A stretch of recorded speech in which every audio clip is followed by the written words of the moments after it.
If there was a question about whether we're headed for a second housing shock, that was settled last week with news that home prices have fallen a sixth consecutive month. Values are down nearly to the levels of the Great Recession. One thing weighing on the economy is the huge number of foreclosed houses. Many are stuck on the market for a reason that you wouldn't expect. Banks can't find the ownership documents. It's bizarre, but it turns out that Wall Street cut corners when it created those mortgage-backed investments that triggered the financial collapse. Now that banks want to evict people, they're unwinding these exotic investments to find that often the legal documents behind the mortgages aren't there. Caught in a jam of their own making, some companies appear to be resorting to forgery and phony paperwork to throw people down on their luck out of their homes. In the 1930s, we had bread lines. Venture out before dawn in America today, and you'll find mortgage lines. The story will continue in a moment. These folks on the street aren't homeless. They slept on the sidewalk because they want to keep their homes. Facing foreclosure, they camped out in January to get in line to beg their bank for lower payments on their mortgage. So many in the country are desperate now that they have to meet in convention centers coast to coast. We understand people have been here for a day or two. For 2 days. 2.5. This was Los Angeles, where 37,000 homeowners gathered. And this was Miami in February, where the worry was visible and shared by 12,000 more. The line went down the block and doubled back twice. Dale DeFreitas lost her job. Now she fears her home is next. It's very emotional because I just think about it. I don't want to lose my home. I really don't. It's your American dream. It was, and it still is. Welcome to Not to Save the Dream. Welcome, everybody. These convention center events are put on by the nonprofit Neighborhood Assistance Corporation of America, which helps people figure out what they can afford and then walks them across the hall to bank representatives to ask for lower payments. More than half will get their mortgages adjusted, but the rest discover that they just can't keep their home. And for many, that's when the real surprise comes in. Turns out these banks, which demand borrowers have all of their paperwork just right, these same banks have fouled up their own paperwork to a historic degree. In my mind, this is an absolute intentional fraud. Lynn Simoniak is fighting foreclosure, and while trying to save her house, she discovered something we did not know.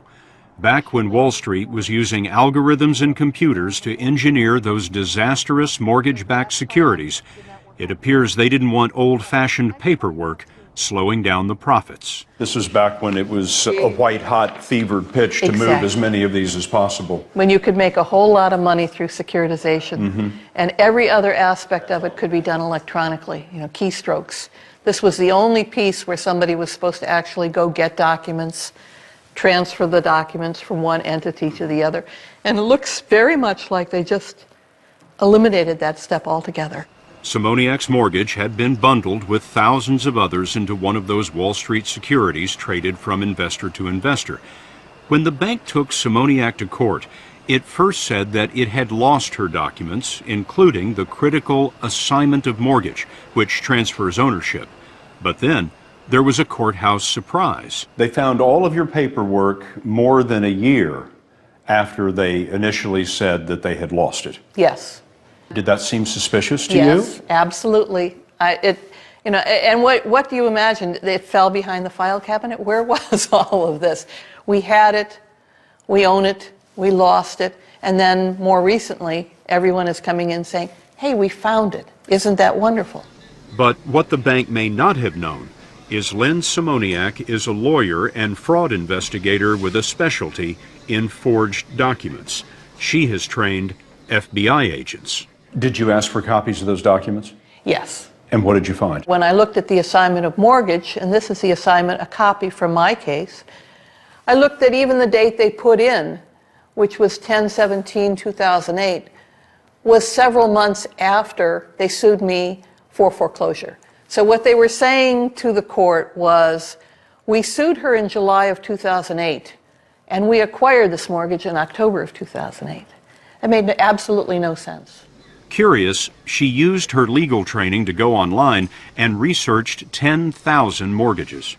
Then I began to find the strange signatures. One of the strangest signatures belonged to the bank vice president who'd signed Simoniak's newly discovered mortgage documents. The name is Linda Green. But on thousands of other mortgages, the style of Green's signature changed a lot. And even more remarkable, Simoniak found that Linda Green was vice president of 20 banks, She's vice all at president the of same North time. Bank. All within the same week. I mean, this is a very, very active person. And you could Where find did the all same those thing. documents come from? We went searching for the Linda Green, and we found her in rural Georgia. She told us she's never been a bank vice president. In 2003, she was a shipping clerk for auto parts when her grandson told her about a job at a company called Docs, D-O-C-X. Docs, once housed here in Alpharetta, Georgia, was a sweatshop for forged mortgage documents. They were sitting in a room signing their name as fast as they possibly could to any kind of nonsense document that was put in front of them. Docs and companies like it were recreating missing mortgage assignments for the banks and providing the legally required signatures of bank vice presidents and notaries. Linda Green says she was named a bank vice president by Docs because her name was short and easy to spell. As demand exploded, Docs needed more Linda Greens. So you're Linda Green. Yes. Can't you tell? Chris Pendley worked at Docs at the same time and signed as Linda Green. When you came in to Docs on your first day, what did they tell you your job was going to be? That I was going to be signing documents for using someone else's name. Did you think there was something strange about that in the beginning? Yeah, it seemed a little strange, but they told us and they repeatedly told us that everything was above board and it was legal. And your previous experience in banking, None. in legal documents? None. There really were no requirements for the job. Correct. You had to be able to hold a pen. Hold a pen. But you were signing these documents as if you were an officer of the bank. Correct. How many banks were you vice president of in a given day? I would guess somewhere around 5 to 6. What were you getting paid for this? I'm embarrassed to say. $10 an hour. $10 an hour. That's not much for a guy who's vice president of 5 banks. Yeah, I was very underpaid for my status in the companies. Pendley showed us how he signed mortgage documents as Linda Green. He told us that Docs employees had to sign at least $350 an hour. Pendley estimates that he alone did 4,000 a day. This is also Linda Green. Shawana Kreit worked at Docs and says that she both signed and notarized the mortgage documents. What was the role of the notary? We were to make sure that everyone on the document was who they said they were and notarized the documents. But the people who were signing the documents weren't who they said they were. Right. So if Chris Pendley was signing for Linda Green, you'd notarize that document. Yes. And you were told that was okay. Yes. What do you know now? That it wasn't right. The real Linda Green didn't want to be interviewed, but she said that some of the bank vice presidents at Docs were high school kids. Their signatures were entered into evidence in untold thousands of foreclosure suits that sent families packing. So it was a common practice in the last few years to flood the courts with these documents. And look at some of the junk the courts were flooded with. Sometimes the document mill didn't even bother to fill in the name of the supposed owners. To them, it seemed like a joke. Instead of the name of the bank here that was acquiring the loan, this one says bogus assignee for intervening assignments. That's who acquired this loan. This was an actual document that was in litigation. Yes. And what corporation assigned this loan? A corporation identified as a Bad Beanie. Excuse me, when I saw that, I was just absolutely amazed. And What here- does that mean, a bad beanie? It could possibly mean a bad beneficiary. I have no idea what they meant. So here's the same woman, Linda Green, And this time, instead of being a vice president of American Home Mortgage Servicing, she's vice president of a bad bean.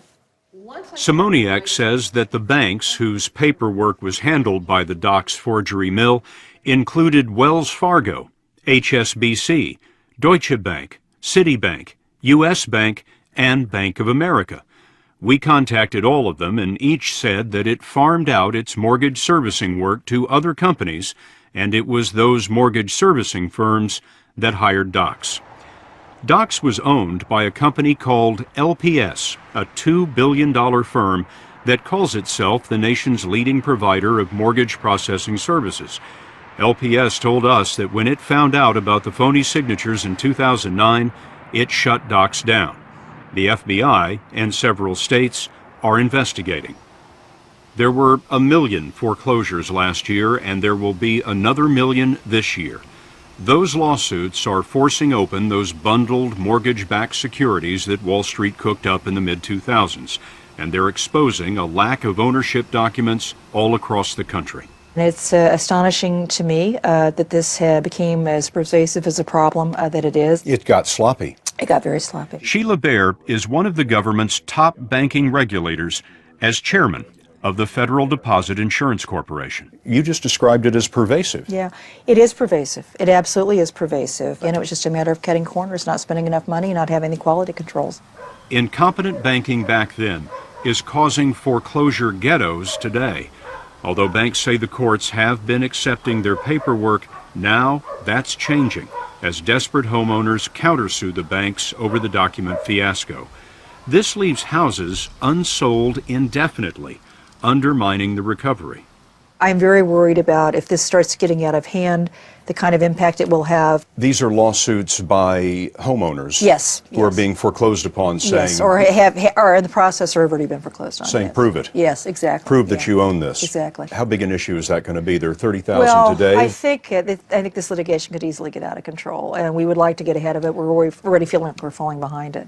Chairman Bair thinks rotten mortgage documents are so threatening to the economy that the government should force banks to pay into a massive fund. But you think there needs to be a cleanup fund, I do. just It's like you cleanup would have fund's a good word for it, for yes. a natural disaster. Yes, somewhat like that. Yes, this is one of human making, but yes. You don't want to give an exact dollar amount for this cleanup fund, but what are we talking about? Is it billions? It would be, be? yes, I would assume it would be billions, yes. Billions of Yes. dollars. Yes, absolutely.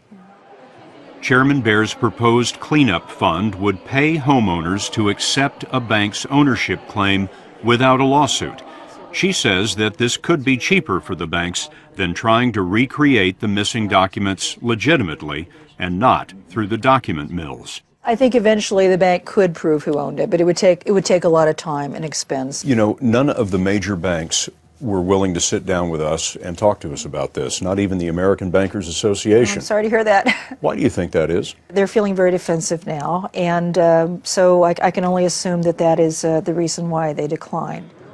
The banks are defensive because all 50 state attorneys general want to punish them. The states are seeking about $20 billion in damages for what they say is the irresponsible, perhaps criminal way that some mortgage companies handled what is, for most folks, the most important investment of their lives. Do you know who really owns your mortgage?